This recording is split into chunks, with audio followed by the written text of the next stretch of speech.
Hi everyone, welcome to this channel. Friends, last వీడియోలో మనం నిర్మాణాత్మక ఉపగమంలో 5 ఏలు అట్లాగే వాటి యొక్క పరిమితులు, వాటి యొక్క ప్రయోజనాల గురించి అయితే తెలుసుకున్నాం. ఇప్పుడు ఏంటంటే పీరియడ్ పథకం సిసిసి ఉపగమం గురించి తెలుసుకోబోతున్నాం. హెర్బార్ట్ ఉపగమం అయిపోయింది, నిర్మాణాత్మక ఉపగమం అయిపోయింది. ఇప్పుడు పీరియడ్ పథకం యొక్క సిసిఈ ఉపగమం. ఇవి మనకి బయాలజీ మెథడాలజీలో 5th చాప్టర్లో 5.3.5లో ఉన్న మ్యాటర్ అన్నమాట. అసలు సిసిసి అంటే ఏంటంటే సమగ్ర నిరంతర మూల్యాంకన విధానం, అంటే కంటిన్యూస్ కాంప్రహెన్సివ్ ఎవాల్యుయేషన్ అన్నమాట. ఈ విధానం పాఠశాలలో అమల్లోకి వచ్చాక పాఠ్యాంశాలు బోధించడానికి లక్ష్యాల స్థానంలో విద్యా ప్రమాణాలు బోధనా గమ్యాలుగా పేర్కొనబడ్డాయి అన్నమాట. కాబట్టి నేడు విజ్ఞాన శాస్త్ర బోధనలో ఆశించిన ఫలితాలు సాధనకు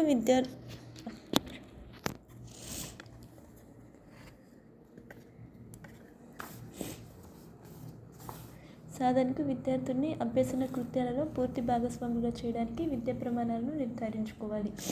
వీటిని దృష్టిలో పెట్టుకొని ఒక పీరియడ్లో బోధించేటప్పుడు అనుసరించవలసిన సోపానాలను ఈ క్రింద మనకి ఇచ్చారనమాట. ఫస్ట్ వన్ ఏంటంటే మైండ్ మ్యాపింగ్, శోధనాత్మక ప్రశ్నలు. ఇది తరగతి గదిలోనికి ప్రవేశించి పాఠం ప్రారంభించే ముందు చేయవలసిన పని. ఇందులో 3 అంశాలు ముఖ్యంగా పాటించాలి. ఏంటంటే పలకరింపు, మైండ్ మ్యాపింగ్, శోధనాత్మక ప్రశ్నలు అడగడం అనమాట. అంటే మనం ఫస్ట్ వాళ్ళని ఎట్లా విష్ చేస్తాం, good morning or good afternoon అట్లా విష్ చేస్తాం.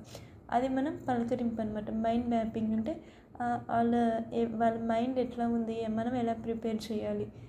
అట్లాగే మొదట పిల్లల్ని చిన్న చిన్న పజిల్స్, ఆటల వంటి సాధనాలతో పలకరించవచ్చు. అంటే వాళ్ళకి తెలిసింది, వాళ్ళకి ఇంట్రెస్ట్ ఉన్నది ఏంటంటే దాని ద్వారా వాళ్ళని పలకరించడం.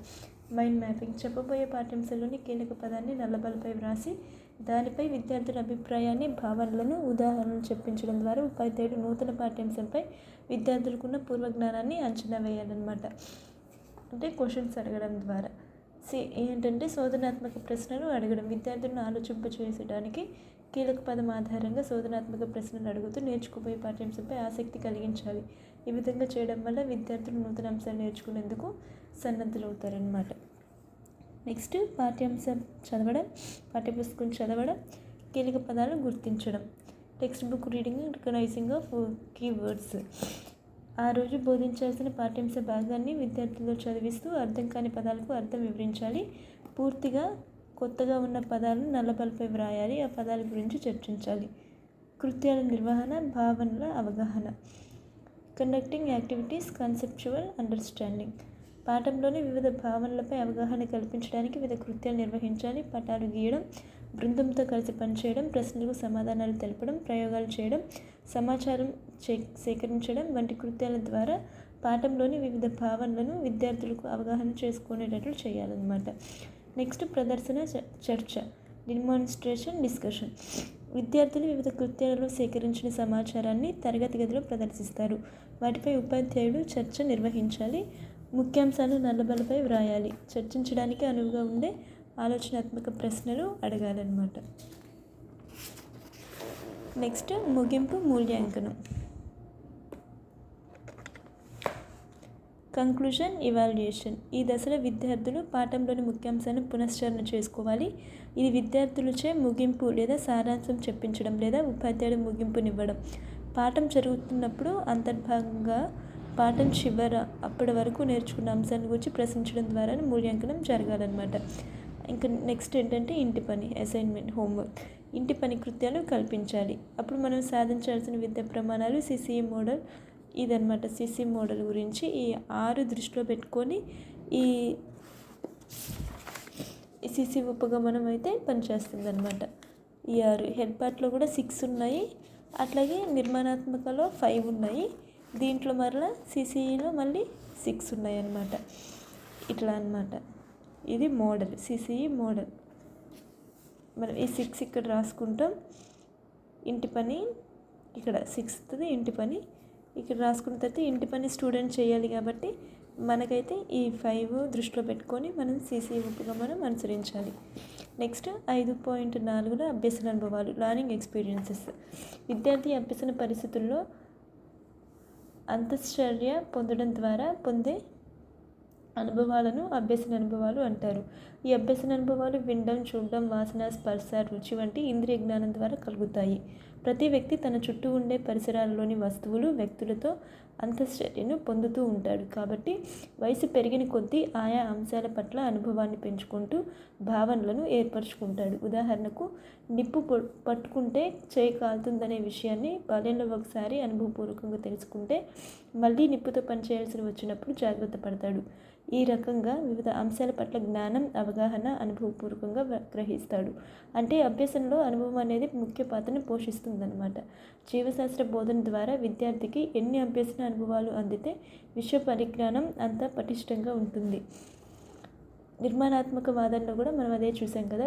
జీన్ పియాజే వైగోట్స్కి ఏం చెప్పారంటే, మన స్టూడెంట్కి మనకు కావాల్సిన ఫెసిలిటీస్ ప్రొవైడ్ చేసినప్పుడు అతని జ్ఞానం అతని సొంత ప్రయోగాల ద్వారా అతను పొందుకుంటాడనమాట.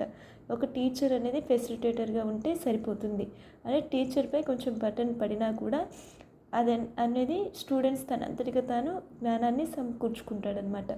ఇతర శాస్త్రాలలో లాగా కాకుండా విజ్ఞాన శాస్త్ర బోధనలు గుర్తుంచుకోవడానికి ప్రాధాన్యత ఇవ్వడం కంటే చేయడానికి ప్రాధాన్యత ఇవ్వాలి. ఈ విధంగా ఏదో ఒక కృత్యం చేస్తూ అభ్యసించడం వలన జ్ఞానేంద్రియాలన్నిటికీ పని కలిగి విద్యార్థి మంచి అభ్యసన అనుభవాలు పొందుతాడు. అయితే విద్యార్థి కేవలం తరగతి గదిలోనే కాక తన చుట్టూ ఉండే పరిసరాలు, వ్యక్తుల ద్వారా కూడా అభ్యసన అనుభవాన్ని పొందగలడు.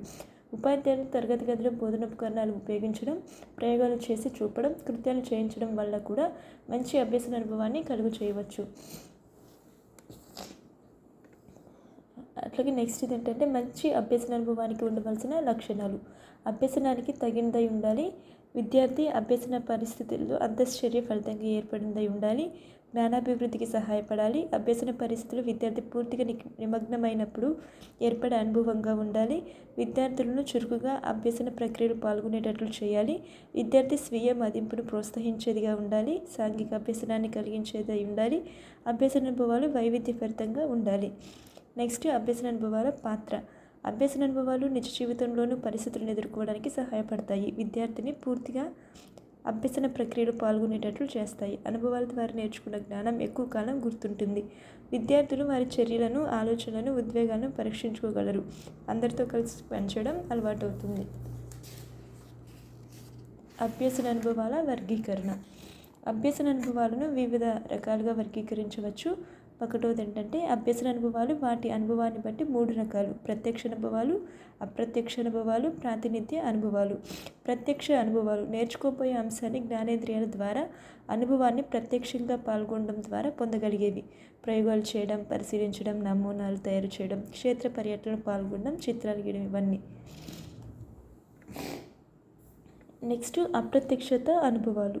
ఒక అంశాన్ని వేరే వారి ద్వారా తెలుసుకోవడం, వాస్తవాలను, యథార్థాలను నేరుగా పరిశీలించకుండా వేరే మాధ్యమాల ద్వారా తెలుసుకోవడం వల్ల కలిగే అనుభవాలు అప్రత్యక్ష అనుభవాలు.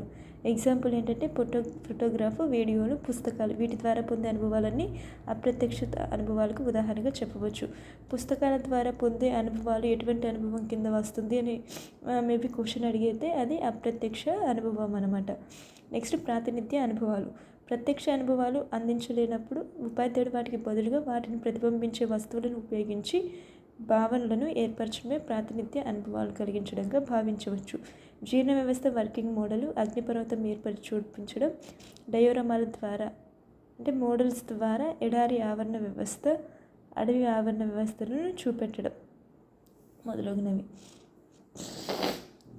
అభ్యసన అనుభవాలు కలిగించే మాధ్యమాలని బట్టి దృశ్యానుభవాలు, విజువల్ ఎక్స్పీరియన్సెస్, శ్రవణానుభవాలు, ఆడిటరీ ఎక్స్పీరియన్సెస్, శ్రవణానుభవాలు, ఆడియో విజువల్ ఎక్స్పీరియన్సెస్, కృత్యానుభవాలు, ఎక్స్పీరియన్స్ త్రూ యాక్టివిటీ. దృశ్యానుభవాలతో చూస్తే మనం చూడడానికి, పరిశీలించడానికి అవకాశం కల్పించే మాధ్యమాలు కలిగించే అభ్యసన అనుభవాలు అన్నమాట. ఎగ్జాంపుల్ చిత్రపటాలు, బొమ్మలు, నమూనాలు, ఫిలిమ్స్ మొదలైనవి. శ్రవణానుభవాలు ఏంటంటే వినడానికి ఉపయోగించే మాధ్యమాల ద్వారా కలిగే అనుభవాలు. ఉదాహరణ రేడియో, టేప్ రికార్డ్. నెక్స్ట్ శ్రవణానుభవాలు ఏంటంటే ఒకే మాధ్యమం ద్వారా పొందే శ్రవణానుభవాలు, వీడియో, సినిమా మొదలైనవి అన్నమాట. కృత్యానుభవాలు అంటే విద్యార్థులు కొన్ని కృత్యాలు చేయడం ద్వారా కలిగే అభ్యసన అనుభవాలు, ప్రయోగాలు చేయడం, క్షేత్ర పర్యటన, మ్యూజియం నిర్వహణ మొదలైనవి అన్నమాట. విద్యార్థి అంతశ్చర్య పొందే వ్యక్తుల సంఖ్యను బట్టి వ్యక్తిగత అనుభవాలు, బృందానుభవాలు, మిశ్రమ అనుభవాలు అన్నమాట. వ్యక్తిగత అనుభవాలు ఏంటంటే స్వీయ అభ్యసన పరికరాల వినియోగం వల్ల విద్యార్థి పొందే అనుభవాన్ని బట్టి వ్యక్తిగత అనుభవంగా భావిస్తాం. నెక్స్ట్ బృంద అనుభవాలు ఏంటంటే అభ్యసన పరిస్థితుల్లో తోటి విద్యార్థులతో కలిసి పాల్గొనడం వల్ల ఏర్పడే అనుభవాలు, ప్రాజెక్టులో పాల్గొనడం, క్షేత్ర పర్యటనలు మొదలైనవి అన్నమాట.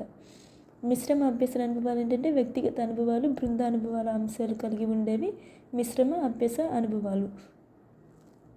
విద్యార్థులకు బృంద అనుభవాలు పాఠశాలలో ప్రత్యక్షంగా కానీ ఆన్లైన్ నెట్వర్క్ల ద్వారా కానీ లభించవచ్చు. అదేవిధంగా వ్యక్తిగత అనుభవాలు స్వీయ అధ్యయనం ద్వారా ప్రత్యక్షంగా కానీ లేదా ఆన్లైన్ ద్వారా కానీ సాధ్యమవుతాయి. మిశ్రమ అభ్యసన అనుభవాలు అంటే వ్యక్తిగత అనుభవాలు, బృంద అభ్యసన అనుభవాలు రెండు ప్రత్యక్షంగానే ఆన్లైన్ వనరుల ద్వారా కానీ పొందితే అట్టి అభ్యసన అనుభవాలు మిశ్రమ అభ్యసన అనుభవాలు అంటారనమాట. అంటే బ్లెండెడ్ లెర్నింగ్ ఎక్స్పీరియన్సెస్.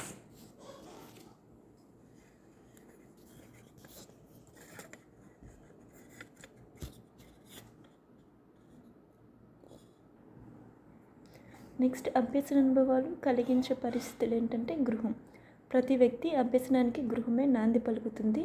విద్యార్థి సాంఘిక ప్రవర్తన అలవాట్లు, నైతిక విలువలు, ఆహారపు అలవాట్లకు సంబంధించిన అనుభవాలు ఇంటి నుండి పొందడం ప్రారంభిస్తాడు. నేటి ఆధునిక యుగంలో పిల్లవాడికి అందుబాటులో ఎలక్ట్రానిక్ మీడియా ఉండడం చేత పాఠశాలలో చేరక మునిపే ఎన్నో పాఠ్యాంశాల అనుభవం పొందుతాడు. సమాజం. సంఘంలో ప్రముఖ వ్యక్తుల ఉపన్యాసాలు, క్షేత్ర పర్యటనల ద్వారా ప్రముఖులను కలిసి మాట్లాడేందుకు అవకాశం కలగడంతో విద్యార్థి కొంత అనుభవాన్ని పొందుతాడు. వస్తు ప్రదర్శనలు, మ్యూజియంలు, ప్లానెటోరియం, సైన్స్ సెంటర్లు వంటివి దర్శించడం ద్వారా పాఠ్యాంశాలపై అభ్యసన అనుభవం పొందుతాడు. అట్లాగే సమవయస్కుల సమూహాలు. కొన్నిసార్లు ఉపాధ్యాయుని ద్వారా కన్నా తోటి విద్యార్థుల ద్వారా విషయ సంగ్రహణ త్వరగా జరుగుతుంది. విద్యార్థులు బృందంగా పనిచేసేటప్పుడు కూడా మంచి అభ్యసన అనుభవాలు కలుగుతాయి. సహా విద్యార్థులతో చర్చలు మంచి ఫలితాన్ని ఇస్తాయి. అట్లాగే పాఠశాల అభ్యసన అనుభవాలకి ముఖ్య కేంద్రంగా పాఠశాలను చెప్పవచ్చు. నియత పద్ధతిలో విద్యార్థులకు ప్రతి పాఠ్యాంశానికి వివిధ బోధన ఉపకరణాలు, ప్రయోగాలు, ప్రాజెక్టుల ద్వారా అభ్యసన అనుభవాలు ఏర్పడతాయి. అట్లాగే ప్రచార సాధనాలు, ముద్రణ, ఎలక్ట్రానిక్ మాధ్యమాల ద్వారా ఎన్నో పాఠ్యాంశాలకు సంబంధించిన సమాచారం విద్యార్థులకు అందజేయబడుతుంది. ఈ విధంగా వివిధ వనరుల నుండి అభ్యసన అనుభవాలు విద్యార్థికి అందజేయవచ్చు. ఉపాధ్యాయునికి ఎప్పుడు ఏ వనరు ఏ విధంగా ఉపయోగపడుతుందో తెలిసి ఉండాలి. ఇంకా కొత్త వనరులను నిరంతరం అన్వేషిస్తూ ఉండాలి. విద్యార్థి అవసరాలకు తగ్గ వనరులను కల్పించడంలోనే ఉపాధ్యాయుని నైపుణ్యం తెలుస్తుందన్నమాట. ఇది టోటల్గా మనకి అభ్యసన అనుభవాల గురించి. నెక్స్ట్ జీవశాస్త్ర అభ్యసనలో ICT అన్వయాల ప్రణాళిక గురించి తెలుసుకోబోతాం. ఇదనమాట. ఫస్ట్ మనకి 5th యూనిట్లో ప్రణాళిక రచనలో ఉన్నటువంటి వార్షిక ప్రణాళిక, పాఠ్య ప్రణాళిక, పీరియడ్ పథకంలోని 3 ఉపగమాలు అనమాట. నెక్స్ట్ ICT అన్వయాల ప్రణాళిక గురించి అయితే డిస్కస్ చేయబోతున్నాం. Keep watching. Thank you.